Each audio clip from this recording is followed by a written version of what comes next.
What's up, man? What's up, brother? Hey, I meant to tell you yesterday, I'm actually working on a game. Really? Dude, it is about time. Dude, I am pumped. Thanks, man. Yeah, I'm pretty excited. Yeah, I'm going to keep it real simple, okay? It's going to be as simple as I can make it, make sure I can finish it. So what kind of game is it going to be? Is it going to be, it's like a battle royale kind of thing? Is that? No, it's not going to be anything like that. It's going to be, let's see, how would I describe it? I'd say it's multiplayer, right? Definitely multiplayer, more co-op, local co-op definitely. You've got survival, combat, fishing, trains, procedural generation, building, survival, follows, NPCs, small towns, enemy waves. Hey, that actually sounds kind of, it's pretty cool. I don't really... Roguelike. So I am finally working on what I intend to be a commercially released indie game. And in this video, I want to take you through what I've done so far and kind of where I envision the game going, as well as give you an understanding of what the game will actually be. So this game idea started with me searching for a way to create an awesome co-op experience.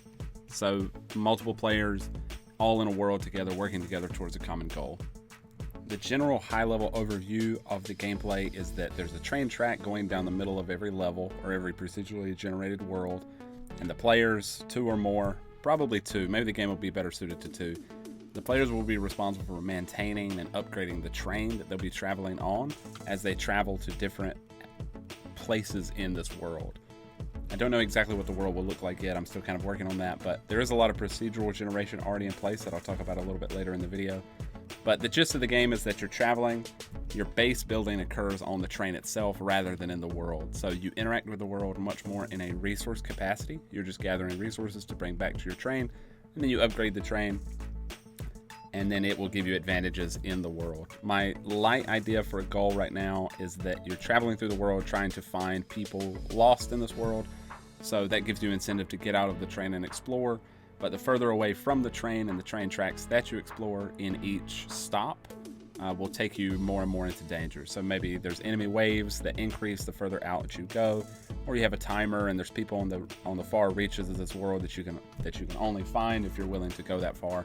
But you're putting yourself and your train at much greater risk. So if you've ever played the game Dungeon of the Endless, I'm thinking about having a very similar feel when it comes to resource management and enemy waves, where instead of protecting the crystal in that game, you'll be protecting your train and your base in this game.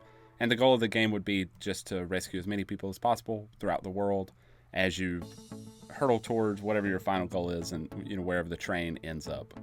To get started with the world generation that I've set up, I had to go through the very, very, very tedious process of adding collisions to all of the tiles that I created. I'll show a little bit of the code that I used for the world generation. Right now it's very simple. It's just a random walker that's walking around and adding tiles based on this tile map that I created within Godot.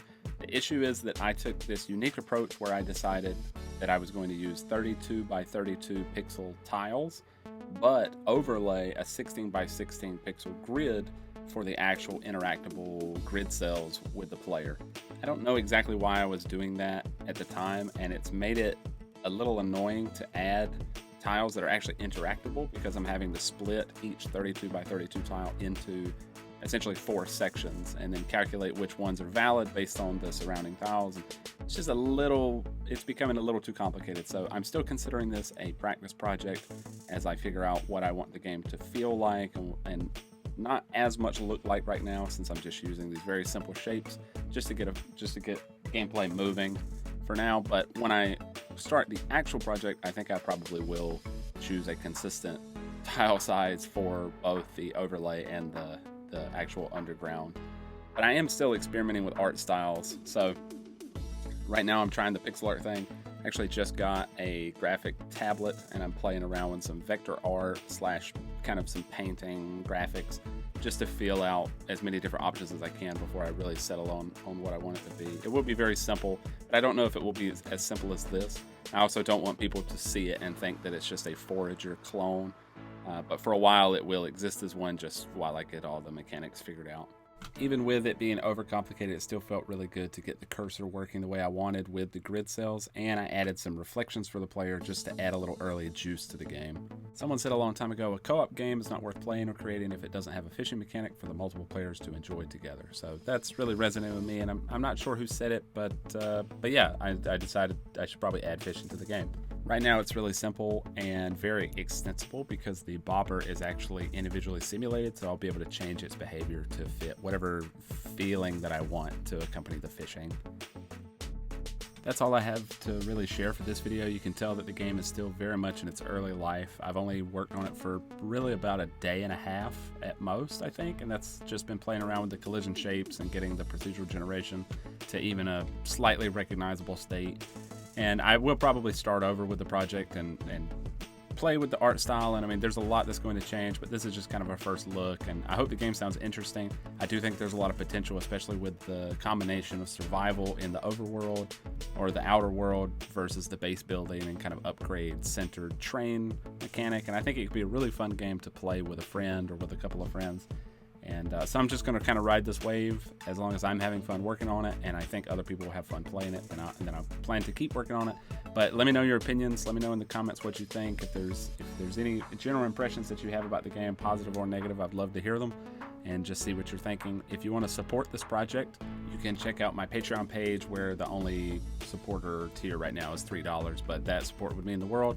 And also I have a Kickstarter project up and coming, so there's, I think, a way on the project page right now to get notified when that project launches. It's a cool little card game that I came up with to help build better relationships, and I'll talk more about that in another video. But if you like this video and you're learning something new, remember to hit the like and subscribe button. Thank you for watching these videos. It means the world, and hopefully I'll see you in the next one.